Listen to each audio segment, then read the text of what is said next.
Hi there and welcome to the channel of A Disappointed Man with me, Jason Kennedy, the Disappointed Man. Now it is Tuesday and that means tags, but once again nobody has seen fit to tag me. I guess I'm not flavour of the month anymore. I guess I'm not the new kid on the block, but I never dreamed I'd become Miss Havisham, sat here every Tuesday gathering dust. Never mind, I went and had a look round and found an excellent tag I can do. It's called the I Am a Reader book tag. It was created by Penguin Random House and it has 8 prompts. So without further ado, let's begin. Choose one word that describes being a reader. Now I know this will sound strange, but I don't really think of myself as a reader. I know I'm sat here surrounded by thousands of books, speaking to you on my booktube channel. How can I not see myself as a reader? Well, the answer is quite simple. And if you look at some other booktube channels and compare it with what is going on over here, I think you'll understand when I say there's a difference. And that is that I see myself first and foremost, for all my sins, as an intellectual. And reading is thus a necessary part of my search for truth and beauty. And reading is just one part, accompanied by writing and teaching. And it's those 3 things together, reading, writing, teaching, that bring me fulfillment. And so no, I don't see myself as a reader. However, reflecting on my reading over the decades, the word I'd use to describe it is self-directed.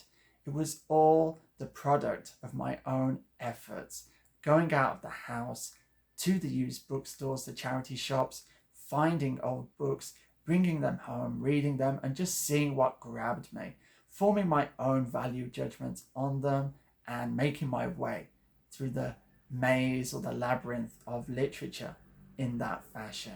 Okay, next. First book you fell in love with? Oh, an easy one. Of Mice and Men by John Steinbeck.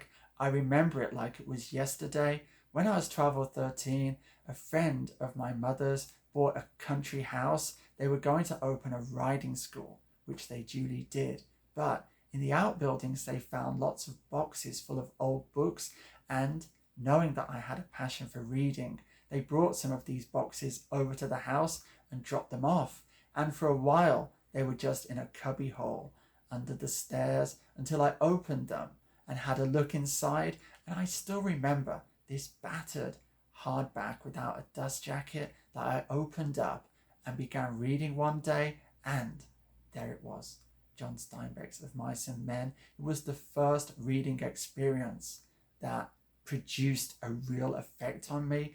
Prior to that, I'd been reading maybe Robin Hood stories or even Brer Rabbit, the famous 5. But for the first time in my life, without me knowing it really, I was in the presence of great literature. So that was the first book I fell in love with. Next. Hardback, paperback, ebook or audiobook. Okay, formats. So I'll deal with these in turn. Firstly, this prompt had me looking through my shelves and I realized that the majority of my books are novels and I own almost none of them in hardback. I found one, this ancient Tess of the D'Urbervilles in a Norton Critical Edition. The rest are all paperbacks. Yes, I've got no wish to own them in hardback. However, over the years, hardback books have grown on me, particularly for biographies. Here's a nice one of Ralph Ellison. And then there are some books that simply are only available as hardbacks, such as my amazing complete facsimile edition of Blake's Illuminated Books, which I'm very happy about owning. And then I have another one, art related, to show you the largest book I own. It's this Gardner's History of Art, maybe. You can see, absolutely magnificent. So, there's a time for paperbacks, there's a time for hardbacks. As regard ebooks, for my scholarly work, I think I mentioned in a previous video, about 20,000 ebooks on my computer. I can't say that I paid for all of them. Can't say I paid for any of them actually. And then audiobooks, and here I have a controversial response. Firstly, for poetry I have no problem with it. I do use audiobooks to listen to Paradise Lost, for example, or Blake's long poems, but the idea that putting on an audiobook and sitting there or driving in your car, whatever you do while they're playing, constitutes reading, I just can't agree with that. Otherwise, you might as well say that listening to the radio for 10 hours means that you've been reading for 10 hours. It simply doesn't make sense to me. Reading is not the passive absorption of a tale. No, it has to be much more active than that. I simply couldn't really learn very much if I just listened to audiobooks of all the novels that I've got. So, a spot of controversy there. Okay, next. How has reading shaped your identity? Wow, what a difficult question to answer. I'll just say this, it's made all the difference.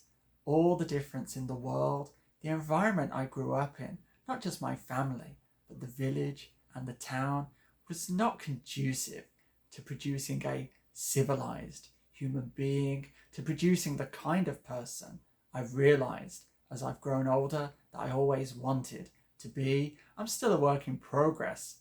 I'm not by any means the finished article, but books have been foundational to that project. As I said, I sought them out myself. I had a desperate need to become civilized, and so that's the reason books have been foundational to my identity. That's why I needed them at that crucial time in my life around the age of 17 or 18 or so. And for the next perhaps 7 or 8 years after that, the economy was on its knees and I was unemployed, and I just stayed in my room in our village and read and read and read and grew slowly into the person that you're watching now. So there's my answer. Literature can make all the difference. Okay, next. What book do you read when you need to be comforted? Well, I don't have a book as such. I have an author, and that is Samuel Johnson. And I'm not alone in this. During Johnson's lifetime, there were many readers who gathered together volumes of his Idler and Rambler magazines, and that was all they would read. They would dip into it each day, the same way others would dip into the Bible, and that's how I treat it. I know I can open it on any page and find good sense there waiting for me. He's one of the wisest men who ever drew breath, and actually, when my mother died, I reread Johnson's thoughts on grieving, and they did really help me at that difficult time. So, whenever I feel myself needing comfort, Johnson is who I turn to. Okay, next. Who taught you to be a reader? Well, haven't I already addressed this? It was me, myself, and I. I had a little help from my father who read westerns. He presented me with a copy of Shane when I was around 15 or so, which I thoroughly enjoyed, but the rest of it is just as I've laid out in this video. Okay, next. Describe your dream reading lounge. Oh, this is so easy. There are just 2 minor adjustments I would make to my book room. Firstly, I love chairs. I would purchase an Eames lounge chair and ottoman for this room. Yes, that would be amazing. Secondly, when I look out of the window, rather than a view of Taipei City, I would see Edinburgh, because if I could live anywhere in the world, of all the places I've visited, it would be in Edinburgh. So there we have it. That would be my dream reading lounge. Next.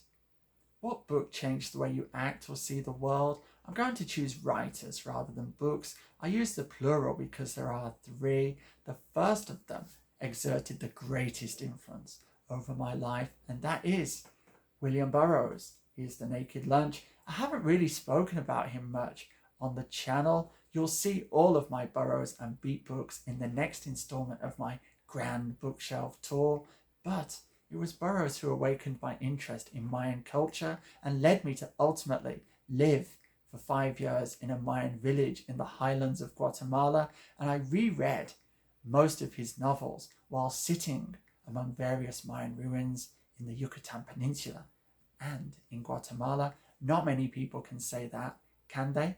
Secondly, Kafka, like many readers, I was completely absorbed into his world, and it does change the way you see everything. I read it at just the right age, 17 or 18 or so, and it's exerted, again, a lifelong influence upon me. And lastly, George Orwell, specifically 1984, which is the go-to novel for me for so many of my daily interactions with this awful bureaucratic nightmare of a world we live in, all of the wrong think that surrounds us, the double think, the thought crime, the 2-minute hate, newspeak, duck speak, room 101. I could go on and on, couldn't I? It's full of just such useful ideas for dealing with modernity. So those are my big three. Who are your big three influences? Again, that would be fascinating to know. But alas, we've come to the end of the prompts, and all that remains now is for me to thank you for watching and to bid you farewell. So until the next time, be safe, be strong, and I shall see you anon. Nanu nanu.